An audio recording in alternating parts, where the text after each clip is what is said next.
మోహిని ఏకాదశి రోజున ఈ వస్తువులు దానం చేస్తే ఏం జరుగుతుందో తెలుసా? హిందూ మతంలో ఏకాదశి తిథికి ప్రత్యేక స్థానం ఉంది.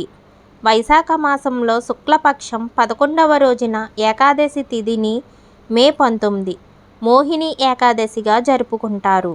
ఈ రోజున మోహిని రూపంలో ఉన్న విష్ణుమూర్తికి ప్రత్యేకంగా పూజిస్తారు. అంతేకాదు, మోహిని ఏకాదశి రోజున దాన ధర్మాలకు ప్రత్యేక ప్రాముఖ్యత ఉందని జ్యోతిష్య నిపుణులు చెబుతున్నారు. మోహిని ఏకాదశి రోజున దాన ధర్మాలు చేయడం వల్ల విష్ణువు అనుగ్రహం లభిస్తుందని, భక్తులందరికీ శుభ ఫలితాలు లభిస్తాయని, కోరిన కోరికలు నెరవేరుతాయని పండితులు చెబుతున్నారు. మోహిని ఏకాదశి నాడు దానం చేయడం వల్ల పుణ్యం రావడమే కాకుండా జీవితంలో కష్టాలు తొలగి సుఖ సంతోషాలు లభిస్తాయని నమ్ముతారు. ఆ రోజున పండితులు తెలిపిన వివరాల ప్రకారం ఏ వస్తువులు దానం చేయాలో తెలుసుకుందాం. హిందువులు మోహిని ఏకాదశిని చాలా పవిత్రంగా భావిస్తూ ఉంటారు.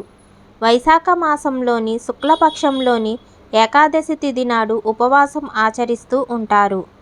ఎవరైనా మోహిని ఏకాదశి వ్రతాన్ని చేయవచ్చు. అంతేకాదు, ఆ రోజున శక్తి మేరకు దానం చేయవచ్చు. అవసరంలో ఉన్న వ్యక్తికి విరాళం ఇవ్వవచ్చు. దానం చేసేటప్పుడు దానం చేసిన వస్తువుల స్వచ్ఛతను గుర్తుంచుకోండి. అలాగే దాన ధర్మాలు పుణ్యం పొందడానికే కాదు, పేదవారికి సహాయం చేయడం కోసం అని కూడా గుర్తుంచుకోవాలి. ఏకాదశి ఉపవాసం దానం చేసిన తర్వాత మాత్రమే సంపూర్ణంగా పరిగణించబడుతుంది. ఏ వస్తువులను దానం చేయవచ్చంటే ధాన్యం, గోధుమలు, బియ్యం, పప్పు, శనగలు మొదలైనవి. పండ్లు, అరటి, ఆపిల్, నారింజ, ద్రాక్ష మొదలైనవి. బట్టలు, పసుపు బట్టలు. డబ్బు, దాతృత్వానికి డబ్బు. రాగి సామాన్లు.